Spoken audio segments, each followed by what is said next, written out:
urukiko rwisumbuye rwa Karongi rwakatiye igihano cyo gufungwa imyaka 20 umushinwa uyobora sosiyete y'ubucuruzi bw'amabuye y'agaciro Ali Group yahamijwe icyaha cy'iyicarubozo yakoreye abagabo batatu bafatanyije n'umunyarwanda wamukoreraga we yakatiwe gufungwa imyaka 12. Aba bagabo bagejejwe mu rukiko nyuma y'amashusho yakwirakwije ku mbuga nkoranyambaga mu kwezi kwa munani umwaka ushize, aho uwo mushinwa Sun Sujun agaragara akubita abagabo bari baziritse ku giti cy'umusaraba.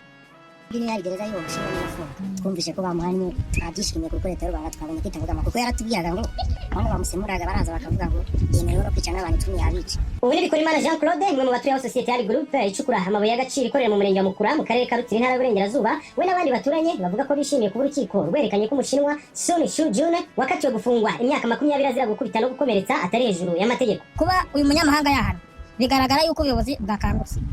Noneho rero mutubere maso ko kugira umunyarwanda bagomeza kwangiza. Buriya mushinwa kirajyana bamuhaye twakishimiye kubera yuko yabambaga abantu akabashyira no kumisa bakabazirika ubundi bakabakubita n'ibiziriko bakabakoresha icyo bashatse kubera ko babaga bondi nta n'ubuyobozi bwari burabizi ko babikoraga biheneye kubera ko twe twitinyaga ari na nyine n'ababakorera nyine nabo ntibarabivuge rero natwe bigeze tubonye ko birambiranye hari ibintu badukorera bitari byiza hari ibintu byo twabivuga. Kuba rero yarageze imbere y'amategeko ni ibintu bigaragara ko umuntu wese atarejwe amategeko nuko umunyarwanda nawe adashobora gute kumuhohotera. Mu kwiregura kwa Sun Sujun yemera icyaha cyo gukubita no gukomeretsa akavuga ko bitewe no kurambirwa n'ubujura bw'amabuye y'agaciro ga hato na hato. Radio Ijwi ry'Amerika ubwo yageraga ku kirombe cya Ali Group yaganiriye n'umushinwa uri kuyobora iki kirombe ariko utashatse ko amazina ye agaragazwa, ayereka amashusho agaragaza abaturage ukuntu baza kwiba amabuye y'agaciro muri iki kirombe bitwaje intwaro zirimo n'imihoro banarwanya abashinzwe kurinda iki kirombe.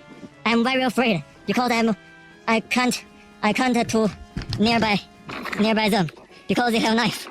Mfite ubwoba sinshobora kubegera bafite ibyuma bikata. Thomas Tuyisenge na John Senyanzira bashinzwe umutekano w'iki kirombe basobanura ko kuri iki kirombe habera ibikorwa by'umutekano muke inshuro nyinshi. Abantu mubonye mu ifoto ngo nibo twari nibo badukuye mu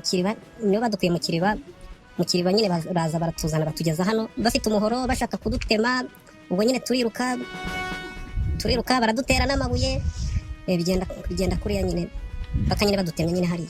Abaturage baha bafite ikibazo cyane cyo kuba bakwiyeza kuri munyamahanga mu gihe ibikorwa bye biri gutangira bagashaka kubyangiza no kubyiba kandi bazi yuko ahantu hishyuwe haguzwe. Habiyaremye Tuyisenge uturiye kirombe gicukurwa na sosiyete ya Group asanga ikibazo kiri hagati y'iyi sosiyete n'abaturage bayiba amabuye y'agaciro biterwa no kuba iyi sosiyete itabaha akazi ari benshi. Ubwo umushinwa nabanze akoresha ahantu neza atubwire ati kazi n'abanyarwanda mwe naje hamwe naje kubana namwe muze mbakazi nta kibazo gihari. Ese kuvuga akazi ubona bakoramo saba hano hafi ni batandatu bakoramo mu kagari ka Mukuru mu murenge wa Mukura nako mu kagari ka Kagana.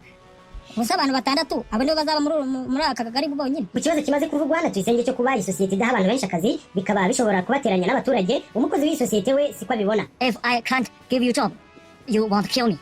I don't know why like this. Ese niba naguhaye akazi ugomba kunyica? Sinumva impamvu yibi. Mu rwego rwo gukumira bitwikira ijoro bakaza kwiba amabuye y'agaciro mu kirombe cya sosiyete ya Group, baba abaturiye iki kirombe bwabo ubuyobozi bw'iyi sosiyete bavuga ko inzego z'akagari zemeje ko abaturage bagituye hagati mu kirombe batemerewe gukoresha inzira basanzwe bakoresha igana mu kirombe nyuma ya 2 z'ijoro. Kuri uru rubanza ruregwamo umushinwa Sun Sujun, ambasade y'Ubushinwa mu Rwanda yatanze itangazo igaragaza ko yamenye igihano uyu mugabo yakatiwe, inasobanura ko ihora yibutsa abaturage b'Ubushinwa baba mu Rwanda kubahiriza amategeko n'amabwiriza by'iki gihugu, ariko kandi iyi ambasade inasaba kuri uru rubanza rwaba mu mucyo nta kubugama hubahirizwa uburenganzira bw'abaturage b'Ubushinwa.